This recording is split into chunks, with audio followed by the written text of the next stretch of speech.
Bonjour à vous et bienvenue sur ma chaîne de l'Aube Souriante. Je m'appelle Mathieu, je suis sophrologue et aujourd'hui je vais vous faire une vidéo un petit peu particulière. J'avais envie de répondre à une question qui m'a été posée et qui va rejoindre beaucoup de choses, beaucoup d'idées. Donc c'est vrai qu'il est possible que j'ai des mots plus ou moins négatifs sur la perception que j'ai eue en tous les cas de mon parcours, de la sophrologie. Donc je vais répondre à cette question en toute honnêteté. Pourquoi je me suis mis à faire des vidéos? En fait, pourquoi je fais des vidéos sur YouTube de sophrologie? Alors une question basique, hein, mais pas si anodine que ça. Alors déjà pourquoi? Je me trouve qu'il est très intéressant de montrer des exercices de sophrologie et de pouvoir toucher un large public, surtout pour des personnes qui ne connaissent pas cette pratique, qui aimeraient éventuellement la pratiquer, qui n'ont peut-être pas non plus les finances, parce que ça a un coût, effectivement. Et du coup, j'ai trouvé ça très intéressant de justement pouvoir donner cette accessibilité, cette compréhension, ma touche personnelle, de ce qu'était que la sophrologie. Il y a beaucoup sur YouTube de personnes qui réalisent des exercices, qui font des relaxations guidées, qui font beaucoup de choses. C'est vrai que le bien-être a le vent en poupe, ce qui est une très belle chose. Malheureusement, ça a tellement le vent en poupe qu'on voit vraiment que l'argent prend beaucoup plus de place que la sincérité des personnes au niveau du renouvellement de leur vie professionnelle, de leur guidance. Enfin, je trouve que voilà, dans beaucoup de centres de formation, en tous les cas, on vous voit plus comme une personne qu'il faut aller former, donc prendre de l'argent, que de vous enseigner de l'humanisme et les bases de cette pratique. Alors ça n'engage que moi, bien sûr. Ça va faire 15 ans que je suis la sophrologie. Et j'ai voulu la confirmer à travers un certificat et puis après un titre RNCP pour pouvoir l'enseigner, car tout le monde n'est pas capable non plus de pouvoir l'enseigner. Donc c'est vrai que c'est là où ça devient très intéressant pour faire des vidéos. Donc je reviendrai sur plusieurs points. Vous allez voir, ça va être un melting pot d'informations, d'idées, de choses, mais je pense que c'est important parce que cette question n'était pas anodine et elle répond à beaucoup de choses. Alors les vidéos sur YouTube, donc ça donne une accessibilité. Ça peut donner aussi, à travers chaque sophrologue qui veut pratiquer cette discipline sur YouTube ou d'autres vidéos, sa manière de transmettre. C'est vrai que c'est très important. Il ne faut pas oublier que moi je recommande, sur YouTube en tous les cas, je ne fais qu'une session, donc je montre qu'un exercice, comme beaucoup de sophrologues. Par contre, il faut réaliser les exercices correctement. Et c'est là où il y a beaucoup de choses, j'ai vu pas mal de choses et c'est vrai que j'aime bien, moi, exécuter des exercices comme on me les a appris, tout du moins, en respectant la personne en face. Il y a des temps à respecter. Je ne parle pas du Technos Logos, mais je parle des temps d'exercice où voilà, il faut, vous connaissez-vous en tant que praticien, les PPI, les PPT. Voilà, je pense qu'il y a des vidéos qui prennent tout leur sens quand justement on arrive à maintenir tout ça et à donner du plaisir et du bonheur à travers une vidéo. Donc un exercice qui est bien réalisé. Après, il est vrai que moi, je fais tout en live, donc il est possible que par moment, mon imagination de démarrage, quand je pars sur une forêt de brocéliande ou je sais pas, la campagne, les vergers, bon, il faut trouver ces mots. D'où aussi le côté technique de la sophrologie aussi, l'imagination. C'est vrai que là, au niveau des vidéos, comme je vous ai pas en face, on ne personnalise pas. Et c'est pour ça que je précise à chaque fois que là je montre qu'un exercice qu'on réalise entièrement et non pas juste un exercice, juste on vous montre le pompage des épaules, vous faites comme ça et vous allez être moins stressé et ça va aller mieux. Non, c'est pas vrai. Il faut réaliser en 3 temps cet exercice avec, il y a tout un environnement à côté, un écosystème, il faut être avec son sophrologue. Voilà, un exercice déjà en lui-même, il prend entre 5 et 10 minutes. Donc on ne pompe pas comme ça puis ça va mieux. Ça peut. Mais il y a quand même un respect à avoir par rapport à l'exercice. Et donc c'est pour ça que j'aime bien réaliser ces exercices et j'ai eu pas mal de retours de vous, justement, qui m'aviez dit que les exercices étaient bien exécutés, que... bon, voilà. Donc merci beaucoup. Beaucoup de sophrologues aussi sur YouTube les exécutent bien, mais j'ai vu pas mal de choses qui m'ont assez dérangé quand même, qui m'ont attristé. Et donc je fais aussi ces vidéos-là pour moi personnellement, pour que les personnes qui me suivent, enfin qui me suivent, que je suis entre autres, dans ma vie personnelle, puissent aussi avoir accès à ces exercices, vous voyez, et non pas quand je suis en séance et que donc je leur montre les exercices et que je les répète en fin de séance. Moi je schématise pas avec un dessin, vous voyez, ou des fois on peut enregistrer les vidéos, mais moi je le fais très rarement ça. Moi j'aime bien qu'ils aillent sur la chaîne et comme ça ils ont les exercices à volonté, vous voyez. Donc c'est aussi un moyen de communication et c'est un petit peu un dashboard pour moi en fait, voilà, pour le client, pour la personne, pour le patient, pour vous l'appelez comme vous voulez selon les écoles les écoles où vous êtes venus, parce que ça aussi c'est pareil, vous êtes entre des sujets, patients, personnes, clients. On peut pas dire patient parce qu'on n'est pas médecin, on peut pas, bon bref, les personnes qui viennent vous voir, pour moi, donc là je parle pour vous qui veulent éventuellement faire de la sophrologie, vous êtes stagiaire, vous allez voir, bah YouTube c'est un moyen quand même d'avoir je trouve un book, un petit dashboard, un book qui permet justement aux personnes que vous suivez, bah, elles ont accès aux exercices. Alors les intentions ne seront pas les mêmes, parce que moi je mets des intentions bien différentes, elles ne seront pas les mêmes, mais l'exercice à exécuter, lui en tous les cas, il est montré. Donc ça je trouve aussi que voilà, YouTube est un support très intéressant là-dessus. Et donc j'avais évoqué voilà, le principe de pouvoir montrer des exercices et montrer la sophrologie à des personnes et qu'elles puissent au moins exécuter ces exercices-là le soir chez elles quand elles rentrent tard. Vous voyez, il y a toujours des manières de faire et donc je ressaute, je surgis dessus parce qu'il y aura beaucoup de choses. Et de ne pas penser non plus que la gratuité fait tout. On donne accès à ces exercices-là, mais c'est une pratique. C'en est devenu qu'un métier très tardivement, mais c'est une pratique avant tout comme le yoga. Le yoga, c'est devenu une pratique. Faut penser qu'avant, la sophrologie ou le yoga, tout ça, était quelque chose une harmonie entre l'esprit et le mental et son corps. Fallait le pratiquer. C'était une discipline. Après, c'en est devenu un métier parce qu'il y a eu beaucoup de formateurs qui sont venus vous l'enseigner. Après, il faut se sentir capable aussi de le transmettre. Mais et encore, c'est pas évident de nos jours encore. Hein. Mais avant tout, c'est une pratique. C'est une pratique et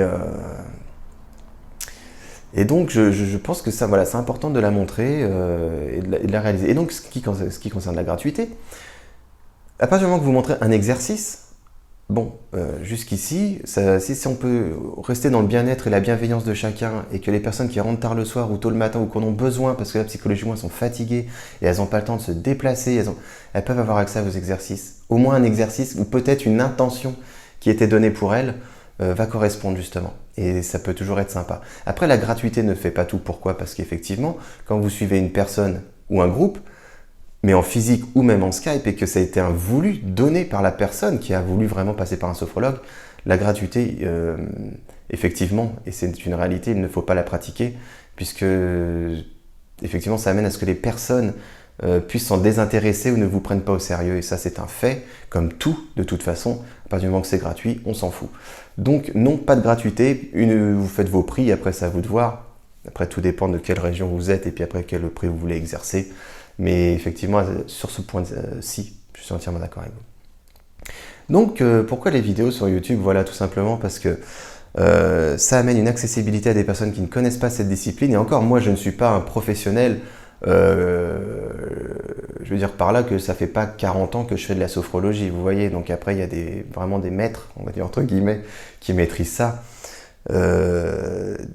Donc moi, j'offre ce que je peux offrir. Voilà, de temps en temps, une petite vidéo, une petite pratique, des exercices. J'essaie de répondre au mieux aux questions. Surtout pour vous qui êtes stagiaire, et je sais que des fois, même très souvent en école de formation, les exercices, on les voit très rapidement. En général, vous les exécutez tôt le matin, ou une fois ou deux, et puis après, bon, il y a le cours qui défile. Donc ça, je sais que c'est pas évident, parce que des fois, l'exercice, il faut déjà parvenir à se lancer, à vouloir le faire. Donc déjà, vous n'allez pas être tous à vouloir le faire, ou pouvoir le faire, parce qu'il y a aussi le centre de formation qui a un timing à respecter. Donc, je me permets de faire ces exercices aussi pour que vous puissiez les analyser tranquillement Et au moins, voilà, vous avez une donnée très intéressante sur la compréhension de l'exercice quand des fois on fait des respirations inversées, contrôlées. Enfin voilà, il y a toute cette donnée-là. 3 fois de tête droite, formule courte, allongée. Voilà. Alors moi, c'est vrai que je fais souvent formule courte et 3 fois de tête droite parce que comme j'ai pas la personne en face, j'ai pas envie qu'elle bascule en arrière. Donc du coup, je maintiens les 3 fois de tête droite. Et effectivement, il y a beaucoup plus de sensations quand on penche la tête en avant, penche la tête en arrière et tête droite. Mais ça, pas en vidéo. En tout cas, pas pour moi. Comme c'est vrai qu'en vidéo, je fais régulièrement des exercices où je garde souvent les yeux ouverts aussi. J'estime que si vous me regardez faire les exercices, il faut que vous ayez l'impression que je suis à côté de vous et non pas avoir les yeux fermés tout le temps pour que vous vous sentiez isolé, abandonné. Et c'est notre rôle aussi de pouvoir vous mettre en sécurité. Donc je garde ce principe comme si je vous avais à côté de moi et je trouve que c'est vachement intéressant. Donc pour vous stagiaires ou personnes qui ont envie de faire de la sophrologie, au moins ces exercices sont mis à disposition pour que vous puissiez aussi les analyser et les regarder. Je ne dis pas que je suis un exemple dans la pratique, comment je dois pouvoir les montrer, mais au moins je fais ce que je peux et je mets ma petite goutte d'eau dans cet océan vaste qui est le bien-être et la sophrologie. Donc voilà, j'ai cette compréhension-là aussi. Et c'est pour ça que je réponds à toutes questions, malgré qu'il y ait aussi des questions que je ne vais pas pouvoir répondre parce que c'est vous qui suivez des personnes avec un protocole à définir qui a été fait par vous-même, qui a été précis, décortiqué et vous avez analysé donc votre sujet ou votre personne et du coup effectivement il y a des exercices qui peuvent plus ou moins correspondre à ce que vous auriez envie de faire.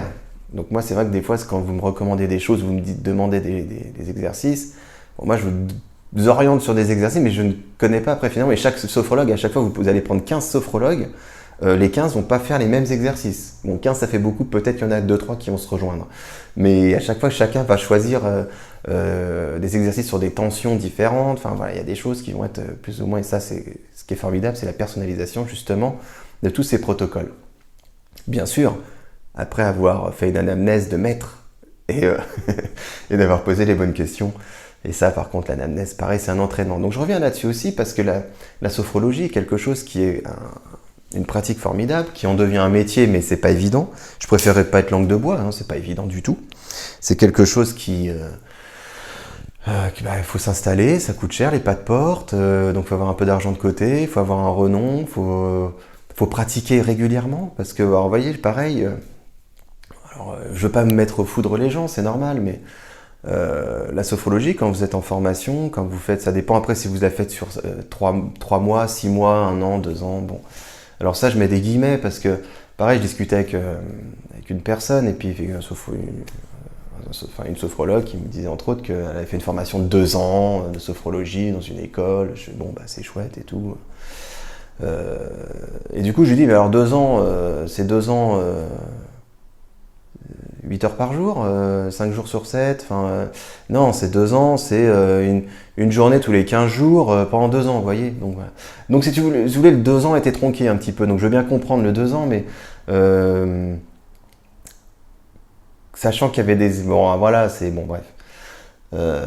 Donc ça aussi, il faut faire très attention parce que c'est à vous de bien choisir votre formation et de travailler dessus. Pourquoi je reviens là-dessus? Parce que j'ai pu comprendre qu'il y a eu quand même, sur ces 2 années de la personne, elle était en cours de, voilà, vous voulez changer de vie, bon ça, propre à elle, il n'y avait pas de problème. Mais quand vous voulez changer de cursus et vous former, 2 ans, si vous pratiquez une fois tous les 15 jours, ou même une fois par semaine la sophrologie, c'est-à-dire qu'il va falloir faire un travail monstrueux chez vous tous les jours. Parce que la sophrologie n'est pas un métier à prendre à la légère. Il faut être à l'aise avec soi-même, donc il faut déjà apprendre à se connaître. Toute la pratique de la sophrologie. Après, il va falloir le transmettre, donc il faut apprendre aussi tous les exercices, il faut les savoir à peu près par cœur. Les sophronisations, il faut les maîtriser aussi. Pas la rédaction, parce qu'elles sont à chaque fois personnalisées. Mais il faut que tout ça, ça soit de l'instinct. Quand un exercice, vous allez le pratiquer chez une personne et qu'elle va vous dire non, là, je peux pas, ou en cours de groupe. Non, je peux pas, là, effectivement, j'ai des tensions au niveau du bras, le karaté, je peux pas l'exécuter. Bon, boum. Pour vous, on va essayer de faire le kick. Voilà, il faut tout de suite rebondir. Voilà, il faut trouver des subtilités. Bon, vous bougez que vos mains. Enfin voilà, il faut tout de suite du tac au tac. Et ça, c'est un apprentissage. Et ça, il faut travailler constamment. Mais les exercices, il faut les connaître par cœur. Les RD1, 2, 3, 4, il faut les connaître par cœur. Et donc, plus je pense qu'on tarde dans la formation, Mais c'est mon avis personnel, et ça c'est à vous de me le dire, mais voilà. Plus on peut moins favoriser, si vous voulez, cette pratique et ne pas se l'imprégner. À moins que vous soyez vraiment assidu, que vous ayez votre travail à côté, et en plus tous les jours vous travaillez sur la sophrologie pour répondre aux cours une fois par semaine. Donc moi c'est pour ça que j'aime bien quand il y a des cours qui sont 3 fois par jour, 3 fois par semaine, alors soit une fois par semaine ou soit une fois tous les 15 jours, ce qui fait des formations de 3 mois ou 6 mois.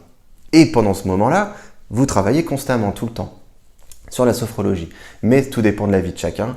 Et c'est vrai que par moment, vous êtes encore en poste. Donc là-dessus, voilà. Mais moi, je vous expose comment est-ce que je verrai, une fois que vous vous lancez dans la sophrologie, comme on met le pied à l'étrier, pouf, on y va et il ne faut pas lâcher.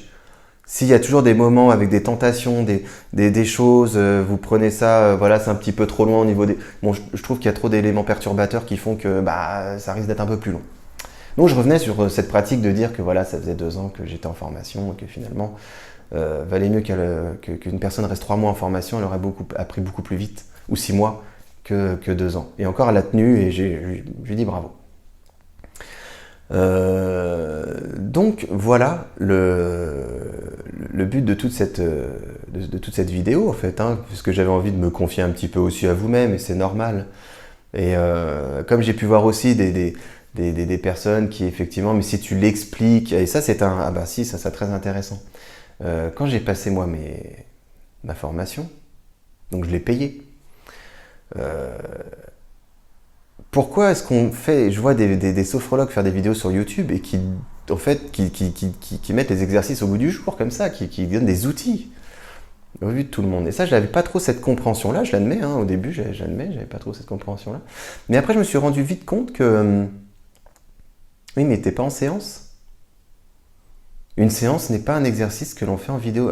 La vidéo, même pour les gens qui me regardent, qui ne sont pas du tout dans le métier, il faut bien que vous compreniez qu'on fait des exercices, on vous donne un outil, mais tant que vous n'allez pas être avec votre sophrologue qui va vous faire donc un protocole adapté à votre besoin, à votre demande, et des fois c'est pas votre demande spécifique qui va être, mais ça va être, vous allez voir par rapport à l'anamnèse, on peut partir sur autre chose, le résultat ne sera pas fait correctement. Les exercices que moi je pratique, par exemple, ont des intentions bien particulières, plus ou moins.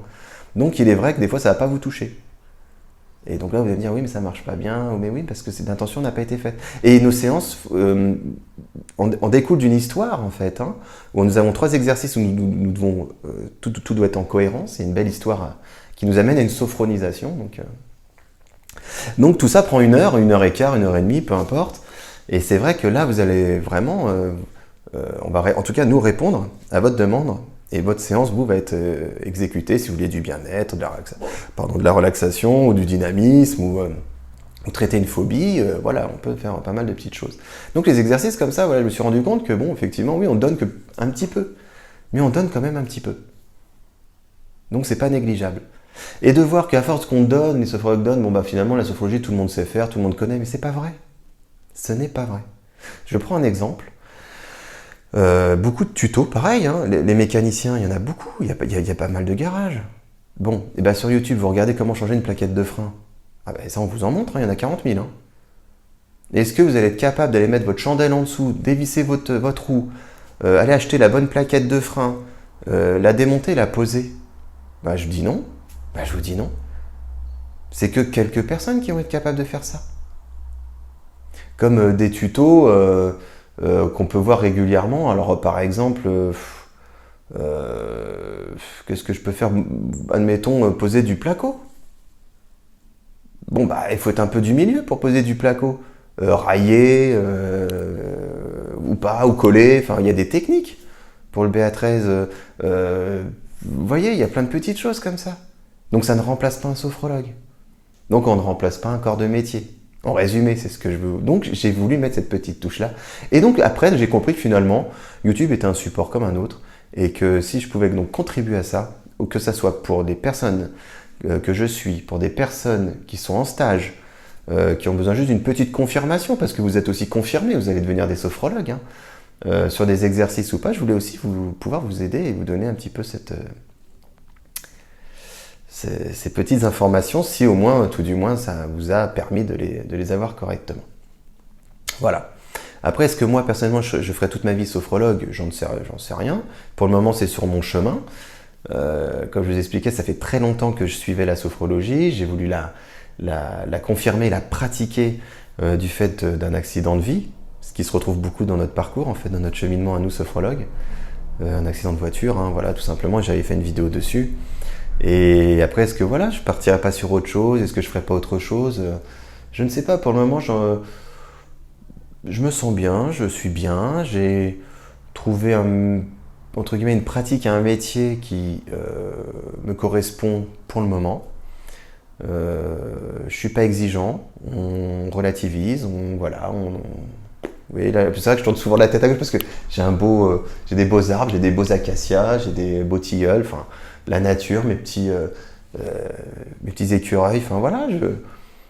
Et il y a 20 ans, je pensais pas du tout à ça, vous voyez, je pensais pas du tout à ça. Mais après, on évolue, on grandit, on se ressource autrement, on pense à autre chose, on se recentre. Et effectivement, la sophrologie vous aide énormément, énormément. Il faut la pratiquer énormément. C'est quelque chose de concret, les exercices sont concrets. La respiration est concrète. La respiration diaphragmatique ou abdominale, parce que voilà, et plus thoracique forcément, parce que ces deux respirations-là sont très intéressantes. C'est essentiel, c'est important, pour vous calmer, pour vous relaxer. La cohérence cardiaque est très importante. Là, je vous mets de plus en plus de cohérence cardiaque parce que j'aime beaucoup ça. Et il est vrai que ça a le vent en poupe. Ça a le vent en poupe. Mais la cohérence cardiaque, c'est quelque chose où je vais insister parce que j'estime aussi que si vous n'avez pas le temps d'aller voir un professionnel ou vous-même de pratiquer les exercices, sur ma chaîne, une fois par semaine ou deux, plutôt que d'aller revoir une ancienne vidéo, tout ça, vous allez revoir la vidéo de la semaine et on va refaire un exercice ensemble de cohérence cardiaque. Bon, je trouve que c'est toujours intéressant. Ça fait beaucoup de bien, ça booste le système immunitaire, ça détend votre cœur, ça vous apaise votre cœur, ça remet à zéro votre cerveau. Enfin, je trouve que c'est vraiment très intéressant. Il faut de la sincérité, de la crédibilité, de l'amour à travers cette pratique. Donc voilà, voilà pourquoi je partage ça à travers mes vidéos.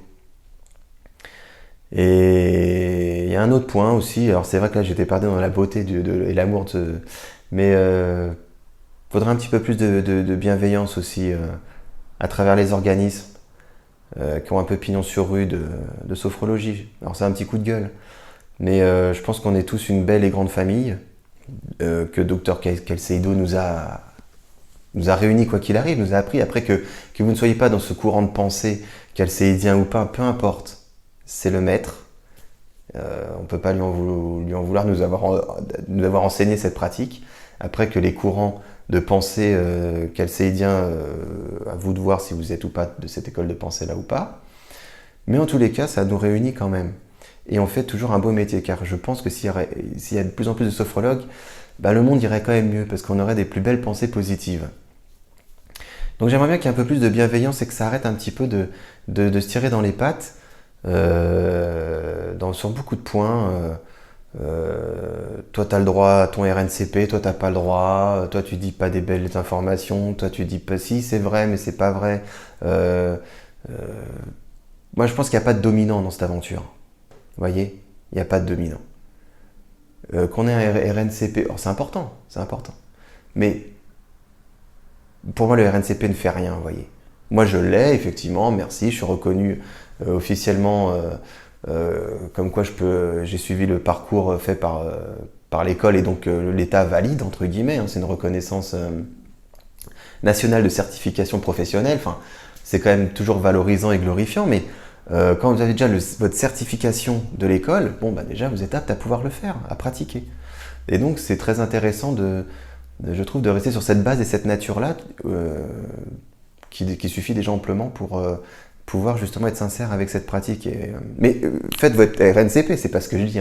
Mais le RNCP a pris beaucoup d'importance puisque c'est un indicateur de métier tout simplement pour voir si vous êtes capable ou pas de vous installer en tant que professionnel. Enfin, il y a des statistiques qui sont faites et tout, mais et je vous dis, c'est pas évident de vous installer en tant que sophrologue, surtout si vous voulez un cabinet, parce que là vous avez intérêt à mettre de l'argent de côté, pas de porte à payer, enfin là il faut avoir les reins solides, Il va falloir vous faire une réputation, un renom. Moi, vous voyez, je pratique à domicile, donc déjà, ce n'est que pour moi, mais je n'ai pas de frais, je vais au domicile des personnes, donc ce qui, pour elles, n'est pas quelque chose voilà, où elles sont obligées de se précipiter pour venir dans un endroit bien précis, c'est moi qui me déplace. Alors c'est vrai que je suis dans leur écosystème, après ça pour elles, il y a des moments c'est bruyant, mais la sophrologie, il faut pouvoir la pratiquer partout. On vous enseigne bien que quand vous faites de la sophrologie, bon, il faut être au calme. Ça c'est vrai. Mais on ne met pas de musique, on ne met pas quelque chose qui, qui va être fait d'une manière où en fait vous allez devoir pratiquer un exercice que si la musique est là, vous voyez, et ressentir des choses. Non, on pratique la sophrologie à un moment bien précis, au plus calme possible, mais à un moment, à tout moment de votre journée où voilà où vous pouvez le faire. Oui, au calme. Mais des fois, s'il y a des voitures ou des chiens qui aboient, c'est pas facile, c'est pas évident, mais vous êtes capable de le réaliser, de le faire, justement. Justement, ça monte un petit palier sur votre concentration et de pouvoir vous recentrer. Donc voilà. Donc j'aimerais bien ouais, et ça c'est entre autres parce que le bien-être a le vent en poupe et toute cette hype qu'il y a sur l'hypnose, sur la PNL. Alors la PNL très respectable, hein, je trouve que c'est une pratique qui est aussi extraordinaire. Après vous avez l'EFT, voilà, où il y a toute une hype qui arrive là, qui est bon... j'aimerais bien qu'on se ressente, que tout ça redevienne noble et qu'on reste humble et que voilà, on est là pour faire donner du plaisir aux gens et des choses concrètes. Et c'est ce que je retrouve dans la sophrologie. Voilà. Et il y a des disciplines, excusez-moi, qui sont plus dans la magie, on va dire, entre guillemets, que les choses concrètes. Et ça, voilà, c'est quelque chose qui me dépasse un peu, entre guillemets. Voilà, mais je ne suis pas là pour vous exposer ça. Bon, écoutez, merci de m'avoir regardé une nouvelle fois. Et comme je vous expliquais, ça a un peu d'artifice d'informations, de choses comme ça, mais en tous les cas, bon, s'il y a des commentaires négatifs, il y a des commentaires négatifs, c'est pas grave, j'avais envie de vous le dire. Je suis très heureux que vous me suivez pour mes 20 abonnés finalement. Après, j'ai des gens de passage qui sont là, je le vois dans les statistiques, vous abonnez pas, mais je ne demande pas, je suis pas un fou furieux de l'abonnement. C'est à vous de voir, c'est à vous de faire. Dans la bienveillance, hein, c'est à vous de voir si vos contenus vous plaît ou pas. J'essaie de faire au mieux aussi par rapport à ma vie. Mais je resterai sur ces vidéos et j'essaierai de faire un maximum de vidéos pour vous montrer des exercices pour vous en tant que stagiaire. Parce que malgré que vous ayez votre école, c'est possible, pendant l'école, vous vouliez voir des exercices faits par d'autres sophrologues, d'autres personnes, les comprendre mieux, vous en rassurer en tous les cas de votre exécution. Pour vous, personnes qui voulaient la compréhension de la sophrologie, voilà, j'essaie de vous faire des exercices avec des intentions bien spécifiques qui parfois ne vont pas vous correspondre, mais je fais au mieux. Et puis mettez-moi dans votre commentaire s'il y a un exercice bien précis que vous aimeriez ou une situation où vous voulez vraiment de la détente ou de l'énergie.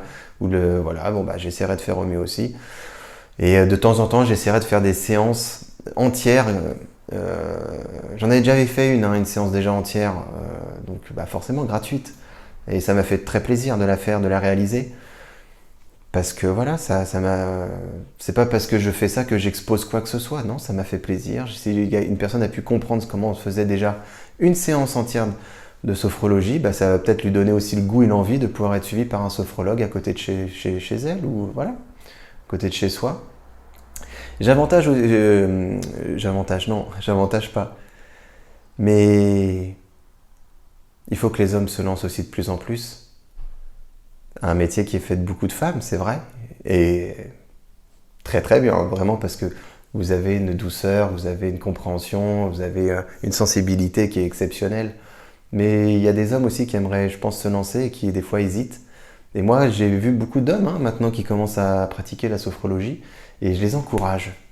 Je les encourage à se lancer parce que le bien-être, c'est le bien-être. Le bien-être, c'est être avec soi-même, c'est se comprendre. Après, vous allez changer de comportement, vous avez votre écosystème va évoluer, votre entourage, enfin tout ça, c'est merveilleux ce qui peut se produire et ce qui peut être. Et ça ne veut pas dire pour autant qu'en tant que mâle, en tant qu'homme, vous êtes dans le bien-être, alors c'est cucu les oiseaux.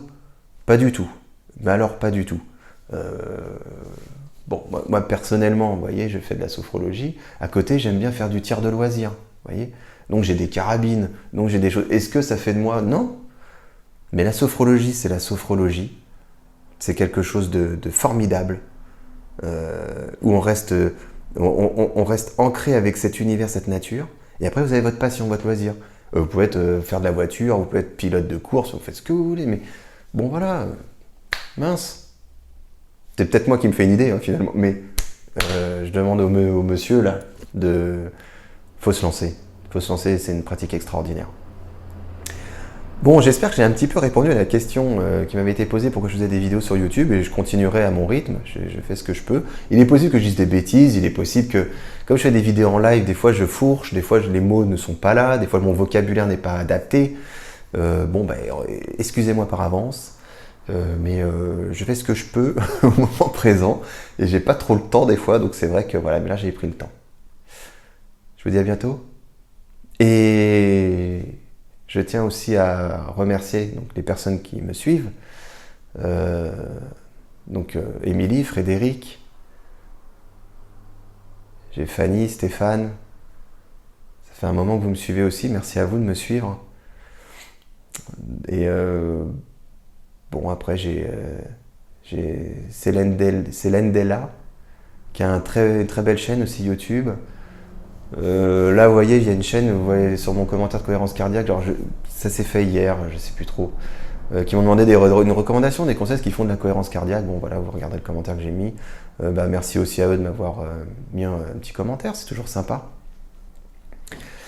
Et puis les personnes qui me suivent aussi sur Facebook, enfin voilà. Bon, voilà, c'était un petit melting pot d'informations, je me suis livré un petit peu, et puis ça fait toujours du bien et plaisir. Et j'encourage à vous, stagiaires, justement, qui êtes en train de passer votre diplôme, peu importe école de pensée, calcéidien, non calcéidien, centre de formation, pas centre de formation, faites-le pour vous, pour vous-même, votre cœur, investissez-vous et franchement vous allez faire une pratique qui va être formidable.